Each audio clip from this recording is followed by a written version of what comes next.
নমস্কাৰ, মই পৰেশ বালাকাৰে প্ৰাসংগিক প্ৰশ্নলৈ আপোনালোকক আদৰণি জনাইছোঁ। প্ৰধানমন্ত্ৰী নৰেন্দ্ৰ মোদী অসম, মণিপুৰ আৰু মিজোৰাম ভ্ৰমণ সামৰি কালি উভতি গৈছে। প্ৰধানমন্ত্ৰীৰ ভ্ৰমণৰ বিষয়ে আমি কি ক'ম? ভূপেন হাজৰিকাৰ জন্ম শতবৰ্ষ উদযাপনৰ কাৰ্যসূচী দেশৰ প্ৰধানমন্ত্ৰীগৰাকীয়ে উদ্বোধন কৰাটো এটা ভাল কথা, ইতিবাচক কথা। ভূপেন হাজৰিকা অসম আৰু উত্তৰ পূব ভাৰতৰ সমন্বয়ৰ এক প্ৰতীক আছিল। গতিকে ভূপেন হাজৰিকাৰ জন্ম শতবাৰ্ষিকীৰ উদ্বোধনী অনুষ্ঠানৰ ভাষণত নৰেন্দ্ৰ মোদী ডাঙৰীয়াই দলীয় সংকীৰ্ণতাৰ ঊৰ্ধলৈ গৈ ভাষণ প্ৰদান কৰিব পাৰিব লাগিছিল, যিটো আমি দেখা নাপালোঁ। এইটো এটা পৰিতাপৰ কথা। অসম চৰকাৰে শতবৰ্ষ উদযাপনৰ অনুষ্ঠানত ভূপেন হাজৰিকাৰ পৰিয়ালক জড়িত কৰাটো প্ৰশংসনীয়, কিন্তু তাৰ বাহিৰে চৰকাৰী পক্ষৰ বা শিবিৰৰ বাহিৰত থকা লোকসকলকো শতবৰ্ষ অনুষ্ঠানত জড়িত কৰিব লাগিছিল, যিটো আমি নেদেখিলোঁ। আন এটা কথা আমি লক্ষ্য কৰিছোঁ, অসম চৰকাৰে যেন ভূপেন হাজৰিকাৰ শতবৰ্ষ উদযাপনৰ কাৰ্যসূচীটো তেওঁলোকৰ নিজৰ দলীয় প্ৰচাৰতহে ব্যৱহাৰ কৰিছে, বিশেষকৈ আগন্তুক নিৰ্বাচনৰ কথা ভাবি। অন্ততঃ আমাৰ তেনে অনুভৱ হৈছে। আনহাতে মংগলদৈত প্ৰধানমন্ত্ৰী মোদীয়ে কোৱা এই কথাখিনি আপোনালোকে শুনকচোন। आप लोगों को इसकी भी सजा दी है, आपसे इसका बदला लिया है। कांग्रेस ने यहां जमीन पर अवैध कब्जे होने दिए, हमारे आस्था के स्थानों पर हमारे किसानों के, आदिवासियों के हक की जमीन पर डाका डाला। बीजेपी एनडीए सरकार बनने के बाद अब उन स्थितियों को बदला जा रहा है। यहां के अवैध कब्जों को हटाया जा रहा है। हेमंता जी के नेतृत्व में असम में लाखों बीघा जमीन घुसपैठियों से मुक्त की जा चुकी है। दरांग जिले में भी बहुत बड़ी जमीन से कब्जा हटाया गया है। यहां गोरूखुंटी इलाके में कांग्रेस के समय घुसपैठियों का कब्जा था, आज वो जमीन वापस ले जा चुकी है। अब वहां किसानों के लिए गोरूखुंटी कृषि परियोजना चल रही है।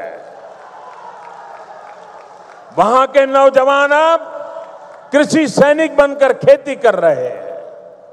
सरसों, मक्का, उड़द, तिल, कद्दू सब कुछ वही उग रहा है। यानी जो जमीन कभी घुसपैठियों के कब्जे में थी, आज वही जमीन असम के कृषि विकास का नया केंद्र बन गई है।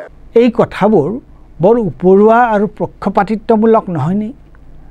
গৰুখুঁটি প্ৰকল্পত কি হৈছে? চৰকাৰে তাত কিমান ভৰ্তুকি দিছে, মানে ছাবচিডি দিছে? তাৰ দ্বাৰা কিমান স্থানীয় কৃষক উপকৃত হৈছে? গৰুখুঁটিৰ গিৰগাই প্ৰকল্পত কি হৈছিল কোনে নাজানে? গিৰগাইক লৈ হোৱা দুৰ্নীতিৰ বিষয়টো কেনেকৈ স্বাৰ্থজড়িত মহলে এতিয়া গাপ দি থলে, সেইবোৰ কথা আমি নাজানোনে? গৰুখুঁটি প্ৰকল্পৰ কাৰণে কাক তাৰ পৰা উচ্ছেদ কৰা হৈছিল? উচ্ছেদিত লোকৰ মৃতদেহৰ ওপৰত কোনে নৃত্য কৰিছিল? সেইবোৰ কথা অসমৰ মানুহে এতিয়াও পাহৰি যোৱা নাই।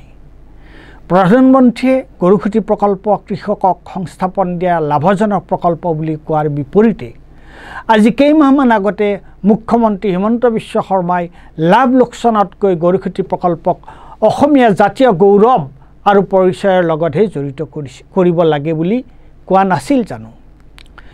তাৰ পিছত মোদীয়ে অসমত কেইবা হাজাৰ কোটি টকীয়া আন্তঃগাঁথনি প্ৰকল্পৰ আধাৰশিলা স্থাপন কৰে।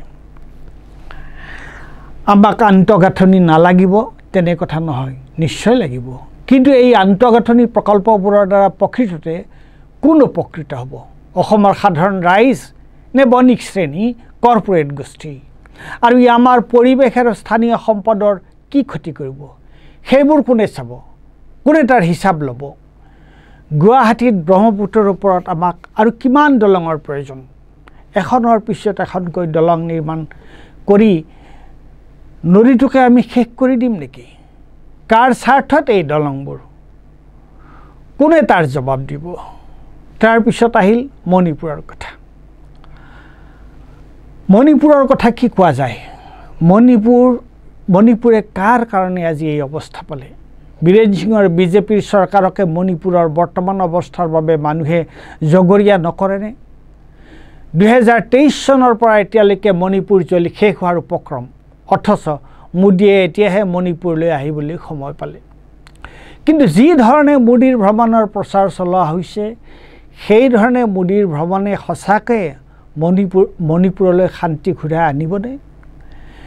বিজেপিৰ কুকি MLA এজনে দেখোন মোদীৰ ভ্ৰমণ অৰ্থহীন চৰকাৰী খৰচ বুলি কৈছে। আৰু 13 ছেপ্টেম্বৰৰ দিনা চেন্নাইৰ পৰা প্ৰকাশিত দি ফেডাৰেলত ধীৰেন চান্দাকুমৰ প্ৰবন্ধ Modi's projects of little solaces to the thousands in Manipur relief কেম্পত তেওঁ স্পষ্টভাৱে লিখিছে মোদীৰ ভ্ৰমণ কিমান উপৰুৱা আছিল। ভ্ৰমণকালত সংঘৰ্ষজৰ্জৰ ৰাইজৰ অন্তৰৰ বেদনা বুজিবলৈ মোদীয়ে যেন কোনো আন্তৰিক প্ৰয়াস কৰা নাছিল। সভাবোৰলৈ অহা মানুহবোৰ আছিল মূলতঃ চৰকাৰী কৰ্মচাৰী।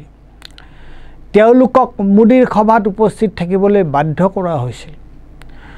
মোদীয়ে মণিপুৰতো ৮৫০০ কোটি টকাৰ আন্তঃগাঁথনি প্ৰকল্প উদ্বোধন কৰাৰ ওপৰতহে গুৰুত্ব দিছিল।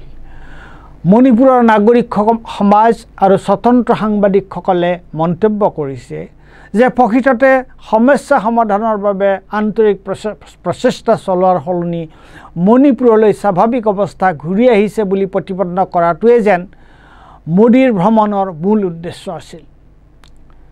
দুটা সম্প্ৰদায়ৰ মাজৰ এনে গভীৰ সংকট, বিভাজন আৰু অবিশ্বাস কেৱল কোটিটকীয়া আন্তঃগাঁথনি প্ৰকল্পই সমাধান কৰিব পাৰিবনে? কোনো ঠাইততো মোদী মণিপুৰত থকা সময়তে পৰিস্থিতি অশান্ত হৈ পৰিছিল। এইবাৰ আহিল